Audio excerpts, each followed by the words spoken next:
Soft 1930s jazz fades in, piano tinkling like raindrops on an old window. A gentle narrator's voice begins. Once upon a time, before color television, before digital laughter tracks, before the world learned to smile on cue, two men made the world laugh, simply by being themselves. Their names were Stan Laurel and Oliver Hardy. Together, they weren't just comedians. They were a feeling, a rhythm, a dance between innocence and chaos. And oh, what a dance it was. Stan Laurel was born in 1890 in Lancashire, England, the son of a theater family. The stage was in his blood.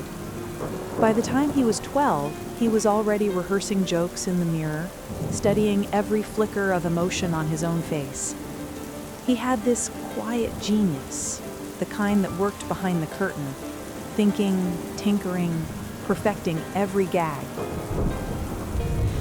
Stan wasn't just funny, he understood funny. Oliver Hardy, or Ollie, was born in Georgia, USA, in 1892.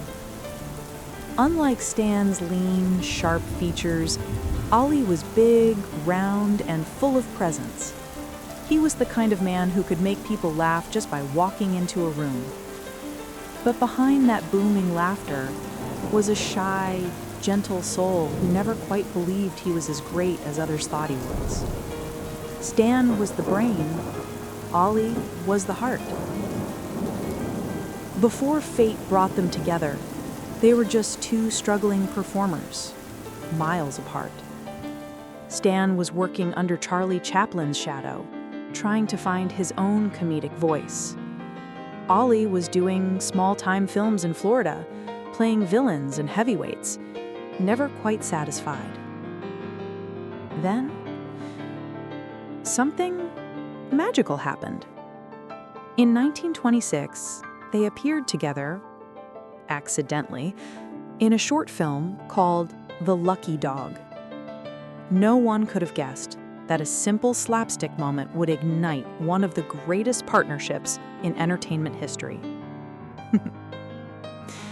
But when Stan's innocent confusion met Ollie's pompous frustration, something clicked. It was lightning in a bottle. By 1927, they officially became Laurel and Hardy. And almost overnight, the world couldn't get enough. They were opposites, the thin and the round, the thinker and the blusterer, the child and the parent. But their chemistry was pure magic. You'd see Stan accidentally destroy something precious. Ollie would sigh, look into the camera, and break the fourth wall like a man pleading with the heavens. It was perfect, simple, human. Their short films, The Music Box, Sons of the Desert, Busybodies, were works of comic poetry. Two men moving in perfect chaos, always trying, always failing, but never giving up. That's why audiences love them, because in their mistakes, they saw themselves. They weren't mocking anyone, they were celebrating imperfection. When sound came to cinema, a death sentence for many silent stars, Laurel and Hardy didn't just survive, they thrived. Their voices matched their characters perfectly. Stan's soft, high-pitched innocence, Ollie's deep, weary southern drawl. It was as if the world had been waiting to hear them. And oh, how people laughed. Their films became the language of joy in a time when the world needed it most, the Great Depression. People didn't have money, but for 10 cents they could forget their troubles for an hour. And there on the screen, two men made life seem lighter. But even the brightest laughter casts long shadows. Behind the cameras, Laurel was a perfectionist, writing, editing, directing, and crafting every scene with obsessive detail. It wasn't ego, it was art. He wanted it right, always. Ollie, on the other hand, was the calm in the storm, cheerful, loyal, always patient with Stan's endless tinkering. But he also carried the quiet pain of feeling secondary, a man often underestimated. And when studios tried to separate them, it hurt. They made fewer films together in the 1940s as Hollywood shifted. Younger stars came in, new styles took over, but Laurel and Hardy never blamed each other. They loved each other, deeply, platonically, beautifully. They weren't just colleagues, they were brothers of laughter.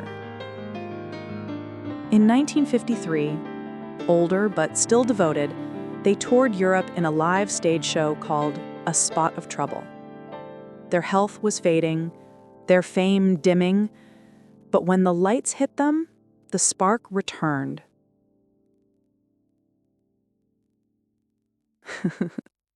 They still had it. The pratfalls, the timing, the gentle anarchy that only they could pull off. In those final years, their friendship grew even stronger. Ollie once said, "If anyone says we're not funny anymore, I'll hit 'em with my hat." That was Ollie. Proud, loyal, unshaken. But time has a way of softening even the brightest lights. Oliver Hardy suffered a stroke in 1956. He couldn't speak or perform again. Stan, heartbroken, visited him as often as he could.